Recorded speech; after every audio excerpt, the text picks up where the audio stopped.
Waking alone in the bed, Mackenzie stretched her lean body out, her hands moving over naked skin as she contemplated the day ahead. She had to get to work by 8:30 a.m. or her supervisor would not be impressed, so she threw back the bed linen and moved quickly to the shower, which was over a bathtub. The house that she lived in was old, a long, narrow hallway down the centre, and Mackenzie genuinely felt that it could be haunted.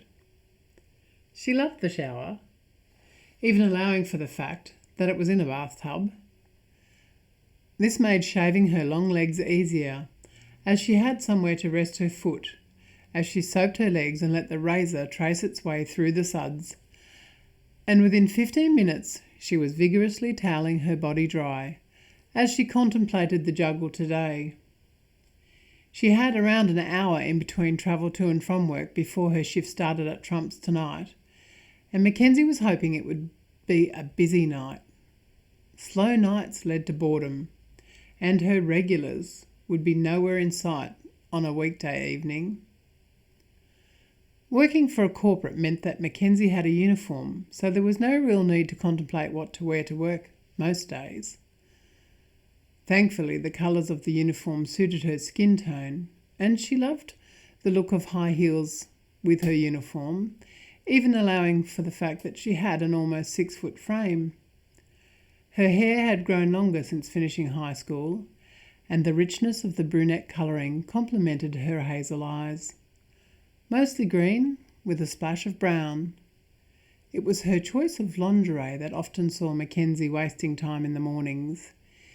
It was a real passion, and today she had decided to go with the sleekness of black and white under her uniform, as she knew it would then complement her bar uniform later that night. Black lacy top stockings were quickly affixed to her black and white suspenders, and these teamed perfectly with her most recent acquisition of matching white lacy panties and bra. Her bust was quite full. She had been a double D since high school, and her curves had been noticed by many.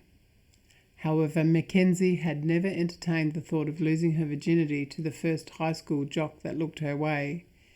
She was far more focused on her results. And although she had a brief romance with a great guy called Jeff, they agreed to remain friends rather than push the boundaries to a full sexual relationship.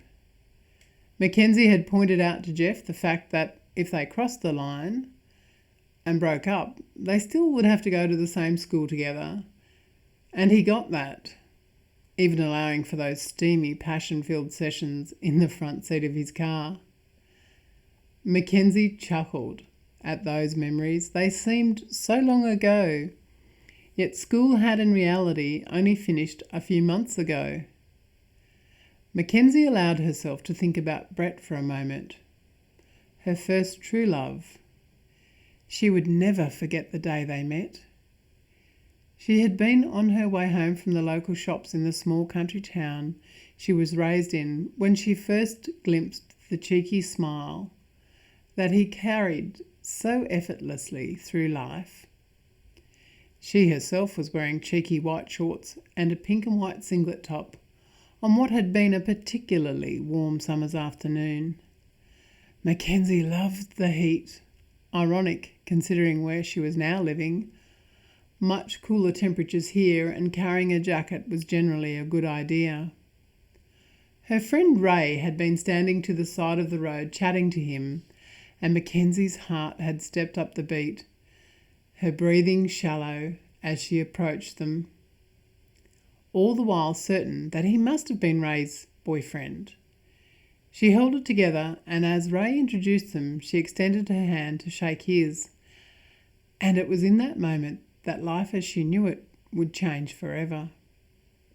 As their hands locked for the briefest of moments, Mackenzie had to check where she was standing, for it was as though a bolt of electricity had struck with such force that she almost snatched her hand from within his warm grasp. Brett had started his engine at that point. Mackenzie's too, it seemed, and he bid them both farewell with a wave of his hand and that cheeky smile. She recalled standing there next to Ray, her heart in her mouth as she calmly asked, "So, is that your boyfriend, Ray?" Ray's laughter rang in her ears as she replied, "Hell no, Brett is just a mate. Why? Do you like him, Mackenzie?" She had blushed at that point, and there was no stopping Ray after that. And before she knew it, she had agreed to meet Ray at the hotel that night so she could be introduced properly to Brett. Her gaze fell upon the clock in the kitchen, and realising she had to leave now or face being late, Mackenzie grabbed an apple and her water bottle and headed out the door.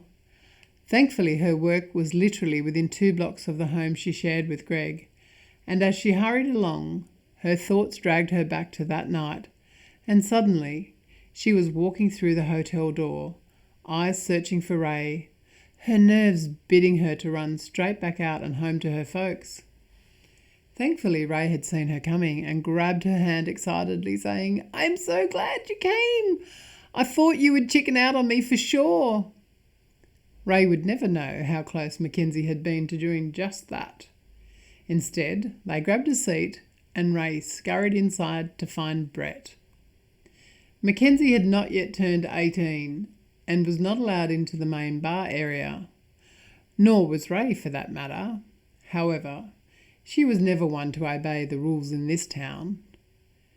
It felt like she was gone for such a long time to Mackenzie. However, in reality, Ray had probably only been gone for a few minutes. She returned carrying drinks for both of them.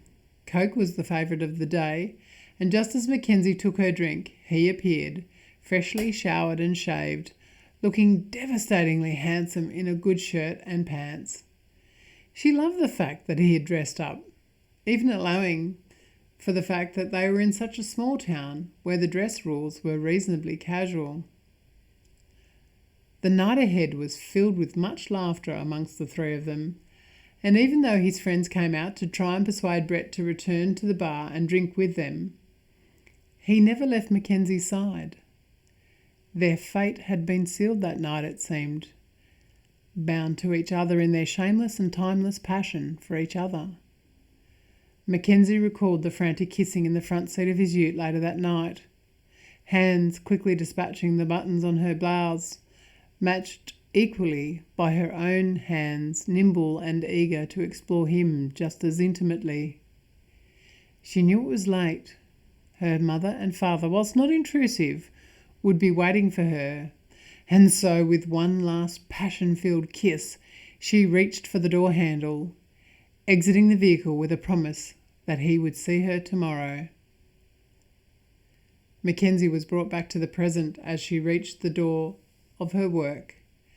There was much to do and she was keen to get on with her day.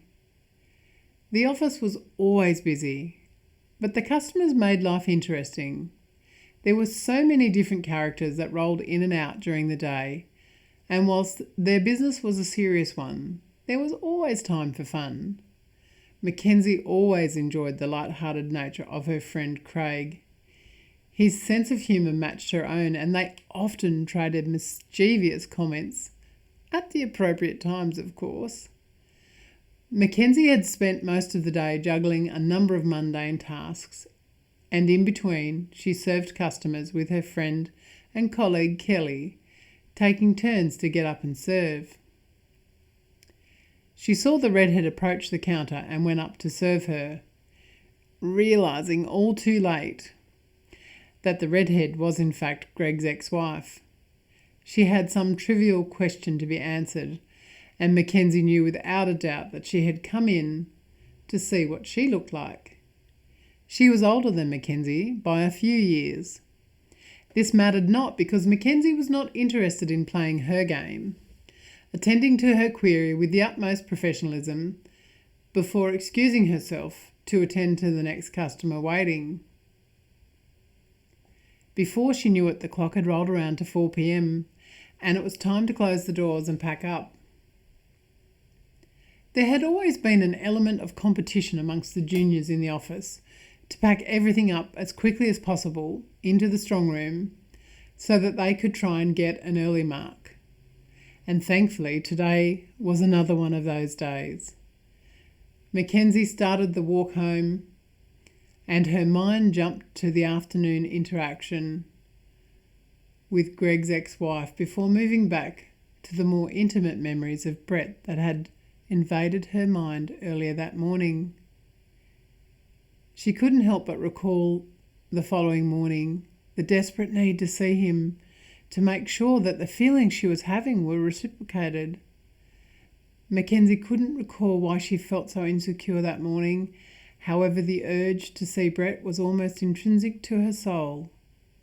With this in mind, she recruited the assistance of her good friend Laura, begging her to go around to the house where Brett was boarding, to hold her hand, as it were. After much cajoling, Laura finally agreed, and they set off to walk the short distance to Mr. Young's house, and bravely knocked on his door. You see, her dad was good friends with Mr. Young. Having moved to the area at around the same time, the Young family had taken her dad under their wing and had taught him a little about farming before he took up shearing. Mr. Young answered the door, smiling at the two girls standing before him, and he promptly ushered them into the house and up to Brett's room.